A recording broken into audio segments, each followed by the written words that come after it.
સ્વામિત્રંજય સોમનાથ ઓમ નમઃ શિવાય। પ્રિય મિત્રો, તમારો દિવસ શુભ રહે, મંગલમય રહે, શુભકામના। હું બિલીમરાથી જોગીભાઈ વ્યાસ આપ સૌનું આપણી ચોકસમાં પુનઃ હાર્દિક સ્વાગત કરું છું। મિત્રો, આજ રોજ જોઈશું આજનું શુભ પંચાંગ। આજે તારીખ છે 11/6/2026 ને ગુરુવાર, જેઠ વદ એકાદશી છે। આજે અધિક માસની કમલા પદ્મિની એકાદશી તરીકે આજના દિવસને ઓળખવામાં આવે છે। આજે સાકરનું દાન કરવાનું બહુ જ મહત્વ છે। આજે પંચક ઉતરી જશે। આજના દિવસે જે વ્રત કરવાનું હોય છે એને સૌભાગ્ય વ્રત તરીકે ઓળખવામાં આવે છે। પુરુષોત્તમ ભગવાનનું વ્રત કરવાનું હોય છે। આ દિવસે ભગવાન પુરુષોત્તમની પૂજા કરવાની હોય। 1000 નામ બોલી ભગવાન પુરુષોત્તમની નામાવલી છે 1000 નામની, એનાથી તુલસીના પાન ચડાવવા જોઈએ। એનાથી તમારું સૌભાગ્ય અખંડ રહેતું હોય છે। માટે આજે ખાસ કરીને સૌભાગ્યની પ્રાપ્તિ માટે દરેક સ્ત્રીઓએ આ વ્રત કરવાનું બહુ જ મહત્વ હોય છે। આજે જોઈશું આજનો શુભ પંચાંગ। આજે બાળકનો જન્મ થાય છે તેથી ગણાય છે એકાદશી। આજે એકાદશીનું વ્રત કરવાનું બહુ મહત્વ છે। અધિકસ્ય અધિકમ ફલમ, એટલે એકાદશીનું વ્રત અત્યારે તમે અધિક માસમાં જો કરો તો વિશેષ પ્રકારનું ફળ પ્રાપ્ત કરવામાં આવે છે। આજના દિવસે જે બાળકનો જન્મ થાય એની તિથિ ગણાય છે એકાદશી। એકાદશી આજે સવારે 59 મિનિટથી શરૂ થાય છે અને રાત્રે 10:37 પૂર્ણ થઈ જશે। ત્યાર પછી જે બાળકનો જન્મ થાય એની 12 તિથિ ગણાશે। આજે જે બાળકનો જન્મ થાય છે નક્ષત્ર ગણાય છે રેવતી। રેવતી નક્ષત્ર આજે સવારે 8:17 પૂર્ણ થઈ જાય ત્યાર પછી જે બાળકનો જન્મ થાય એનું અશ્વિની નક્ષત્ર ગણાશે। આજે જે બાળકનો જન્મ થાય છે એનો યોગ ગણાય છે શોભાન। શોભાન યોગ આજે સવારે 4:04 શરૂ થાય, આવતીકાલે મળશે 1:01 પૂર્ણ થઈ જશે અને ત્યાર પછી જે બાળકનો જન્મ થાય એનો અતિકંડ યોગ ગણાશે। આજે જે બાળકનો જન્મ થાય છે એનું કરણ ગણાય છે બવ।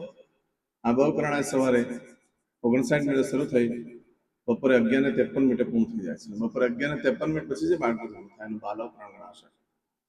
આજે જે બાળકનો જન્મ થાય છે ને રાશિ ગણાય છે મીન। મીન રાશિનો અક્ષર આવે છે દ છે। જો મીન રાશિનો સ્વામી ગુરુ છે। પરંતુ મિત્રો આજે સવારે 8:17 થાય એટલે આ રાશિ પૂર્ણ થઈ જશે। આજે રાશિ બદલાય છે, ધ્યાન રાખજો। આજે સવારે 8:17 પછી જે બાળકનો જન્મ થાય એની રાશિ મેષ ગણાશે। મેષ રાશિનો અક્ષર આવે છે અલય। મેષ રાશિનો સ્વામી મંગળ ગણાય છે। રાશિ તિથિ નક્ષત્ર યોગ કરવાનું બહુ જ મહત્વ છે મિત્રો। જેનો પણ જન્મ હોય તેની ચોક્કસ પ્રમાણે પૂજા વિધિ કરી લો જેથી કરીને જીવન સરળ બની જાય। આજે જે કોઈ મારા સબસ્ક્રાઇબ મિત્ર યા મારા ઘર પરિવારમાંથી કોઈ પણ સદસ્યની વર્ષગાંઠ છે, મેરેજ એનિવર્સરી છે, બધા મારી ઘણી ઘણી શુભકામના। તમારા જીવનમાં ખૂબ પ્રગતિ ઉન્નતિ થાય। ભગવાન શંકર તમારી બધી મનોકામના પૂર્ણ કરે એવી સોમનાથ દાદાને પ્રાર્થના કરું છું।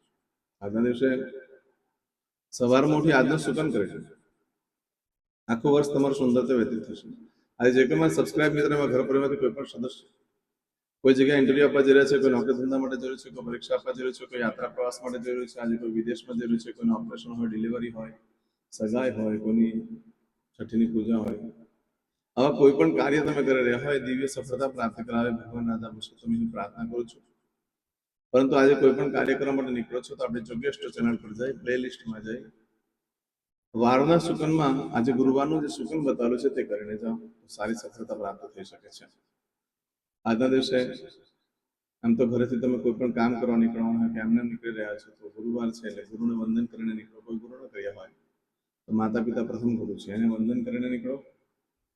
તે સિવાય આજે કોઈ પણ કાર્ય કરવા માટે એક ચોક્કસ શુભ સમય છે તે આપણે જોઈ લઈએ। અને આજે ખાસ કરીને બ્રાહ્મણને અન્નદાન કરવાનું બહુ જ મહત્વ છે।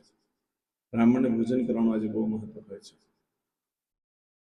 આજે સવારે 6 થી 7:30 વાગ્યા સુધીનો સમય શુભ રહેશે। સવારે 10:30 થી બપોરે 3 વાગ્યા સુધીનો સમય શુભ રહેશે। સાંજે 6 થી રાત્રે 9 વાગ્યા સુધીનો સમય શુભ રહેશે। રાત્રે 12 થી આવતીકાલે મળસ્કે 1:30 સુધીનો સમય શુભ રહેશે અને આવતીકાલે મળસ્કે 3 થી સવારે 6 વાગ્યા સુધીનો સમય શુભ રહેશે। આ સમયગાળા દરમિયાન તમે કોઈ પણ કાર્ય કરો તો સારી સફળતા પ્રાપ્ત થઈ શકે છે। પરંતુ મિત્રો હાલમાં અધિક માસ ચાલે છે એટલે અધિક માસની અંદર કોઈ પણ કાર્યનો આરંભ કરવો યોગ્ય નથી। કોઈ પણ નવો વેપાર ધંધો ચાલુ કરી શકાય નહીં। કોઈ નવી વસ્તુની ખરીદી ન કરશો, એમાં ખાસ કરીને માંગલિક પ્રસંગોમાં વાપરવાની વસ્તુની ખરીદી ન કરશો। આમ તમે રોજિંદા જીવનની અંદર જે કંઈ ખરીદી કરતા હોય તો તમે આજે કરી શકો છો। આજના વ્રતને સૌભાગ્ય વ્રત તરીકે ઓળખવામાં આવે છે। આ દિવસે પતિની સેવા તથા પુરુષોત્તમ ભગવાનનું વ્રત કરવાનું બહુ જ મહત્વ છે, ચોક્કસ કરજો। આજે કરશો આજનો સંકલ્પ તે પહેલા આપણે યજ્ઞ રાખ્યો છે 5/7 મંદિરે યજ્ઞ રાખ્યો છે। જે લોકો પણ શ્રીફળ હોમવાનું બાકી હોય, જે અત્યાર સુધીના 1 વર્ષ જેને થઈ ગયું હોય, 6-7 મહિના ઉપરનું જેને થઈ ગયું હોય તે લોકોને પણ યજ્ઞમાં હમણાં જે લોકો વિધિ કરાવી ગયા છે એ લોકો નથી આવવા. નારિયેળ ઉમવા માટે એમ જ યજ્ઞમાં આવી શકો છો. યજ્ઞમાં દરેક જણ બેસી શકે છે. જ્યારે તમારે પણ મેસેજ આવી જાય એટલે તરત મને જાણ કરજો. ને આ યજ્ઞ મોટે ભાગે આપણે મંદિરે રાખેલો છે. આજે કરશો આજનો સંકલ્પ ચમચીમાં પાણી લીધું. અદ્યતન માસન માસોત્તમ પરમ પવિત્ર જ્યેષ્ઠ અધિક માસે શુભે કૃષ્ણ પક્ષ એકાદશીયાયામ બૃહસ્પતિ વાસન વિત્તાયામ. મિત્રો, જો વિડીયો પતે નીચે કોમેન્ટ્સમાં યુટ્યુબ ઉપર જય શ્રી રાધા પુરુષોત્તમ અથવા તમે જે ભગવાનની પૂજા કરતા હોય તેનું નામ લખીને મોકલાવજો. હું તમને તરત જ એના માટે ભગવાનને પ્રાર્થના કરીશ તો તમને લાઈક કરીને મોકલાવીશ. હવે દરેક જણા પોતાનું સાચું નામ બોલી દો. તમારું ગોત્ર ખબર હોય તો ગોત્ર બોલી દેવાનું. પછી બોલવાનું છે અહમ મમ આત્મન શ્રુતિ સ્મૃતિ પુરાણોક્ત પુણ્ય ફલ પ્રાપ્તિ અર્થમ અપ્રાપ્ત લક્ષ્મી પ્રાપ્તિ અર્થમ પ્રાપ્ત લક્ષ્મી ચિરકાલ સૌ રક્ષણાત્મક લોકેવા સભાયામ રાજદ્વારે વ્યાપારે વિદ્યા અભ્યાસે દેશે વિદેશે સર્વત્ર યશ કીર્તિ વિજય લાભાદિ પ્રાપ્તિ અર્થમ મમ અખિલ કુટુંબસ્ય આયુ આરોગ્ય ऐश्वर्यादि प्राप्ति अर्थम मम जन्म समय तथा च विप्र वृंदानां जन्म समय जन्म कुंडली मध्ये स्थित ग्रहः गोचर ग्रहः महादशा अंतर्दशा प्रत्यंतर्दशा तथा च योग युति दृष्टि मध्ये शुभ फल प्राप्ति अर्थम भय रोग शत्रु बाधा दोष मारण तारण मंत्र तंत्र अरिष्ट दोष पीड़ा निवृत्ति अर्थम भूत प्रेत पिशाचादि द्वारा रचित अरिष्ट दोष निवृत्ति अर्थम मम सकल मनवांछित फल. और तुम्हारा मन में जे कई इच्छा हो ते बोली जवाना.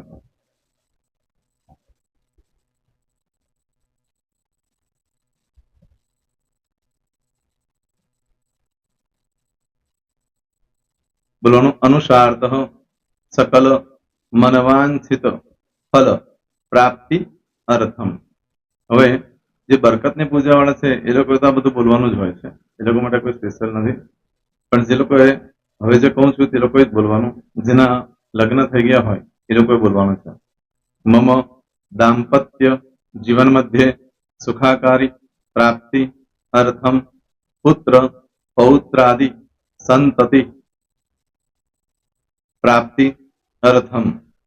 આ સંતાન પ્રાપ્તિ વાળા માટે પણ આવી જાય છે. એમાં દીર્ઘ આયુ આરોગ્ય ऐश्वर्यादि प्राप्ति अर्थम तथा च. હવે જેના લગ્ન નથી થયા તે લોકોએ બોલવાનું. મમ જટટી વિવાહ યોગ પ્રાપ્તિ અર્થમ વિવાહ પશ્ચાત દાંપત્ય જીવન મધ્યે સુખાકારી પ્રાપ્તિ અર્થમ. હવે જે લોકોને સંતાન પ્રાપ્તિ નથી, જે લોકોને સંતાન પ્રાપ્તિ છે કરવી છે એ લોકોએ બોલવાનું. મમ दाम्पत्य जीवन मध्य सुखाकारी प्राप्ति अर्थम तथा च दीर्घ आयु आरोग्य ऐश्वर्यादि समन्वित संतति सुख प्राप्ति अर्थम. હવે જો અભ્યાસ કરી રહ્યા છો છોકરા વિદ્યાર્થીઓ છે તે લોકોએ બોલવાનું છે. મમ વિદ્યા અભ્યાસ મધ્યે ઉત્તરો ઉત્તર પ્રગતિ ઉન્નતિ सानुकूलता पूर्वक दिव्य सफलता प्राप्ति अर्थम. और जो लोग विदेश में जवा मांगता हो કે શીપમાં જવા માંગતા હોય, મતલબ ભારત દેશની બહાર જઈને ધંધો વેપાર કરવા માંગતા હોય એ લોકોએ, અથવા વિદેશ જવા માંગતા હોય કાયમ માટે, એ લોકોએ બોલવાનું છે. મમ જટટી વિદેશ ગમન યોગ પ્રાપ્તિ અર્થમ વિદેશ ગમન કાર્ય મધ્યે સાનુકૂળતા પૂર્વક દિવ્ય સફળતા પ્રાપ્તિ અર્થમ. હવે આરોગ્ય વાળા બોલવાનું છે, જેને આરોગ્યની પૂજા આપેલી હોય એ લોકોએ. એમ તો દરેક જણા જ બોલવાનું છે. બોલો. મમ આયુ આરોગ્ય ઐશ્વર્યાદિ પ્રાપ્તિ અર્થમ.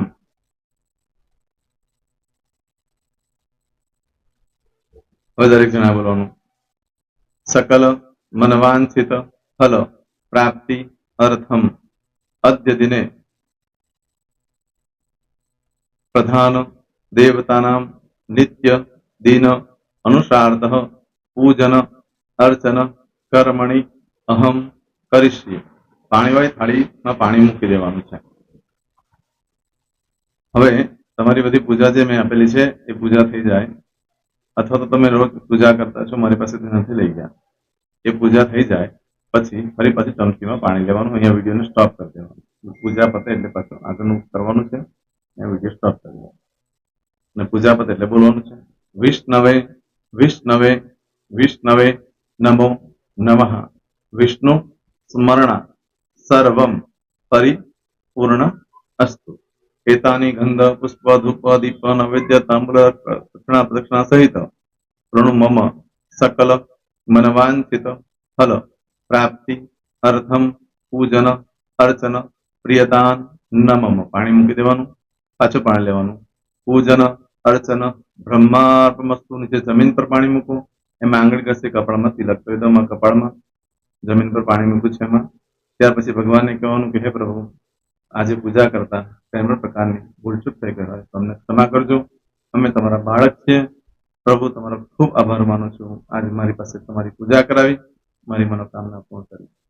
પ્રાર્થના કરી દો. જગ્યા પરથી ઉભા થઈ શ્રીનારાયણ ભગવાનને પાણી ચડાવી દો અને નિત્ય કર્મ જે કરતા હોય તે કરો. જય શ્રી. તમારો દિવસ શુભ રહે.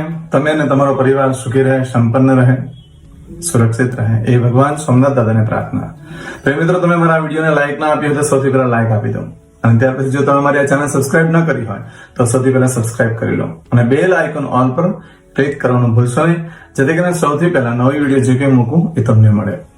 મિત્રો, કંઈ પણ મૂંઝવણ હોય તો મને આ નંબર પર તમે ફોન કરીને પૂછી શકો છો. મારો મોબાઈલ નંબર છે 9825546459. મિત્રો, કોમેન્ટ્સમાં જય સોમનાથ લખવાનું ભૂલશો નહીં. ફરી પાછા નવા વિડીયો સાથે મળીએ. ત્યાં સુધી સૌને જય સોમનાથ.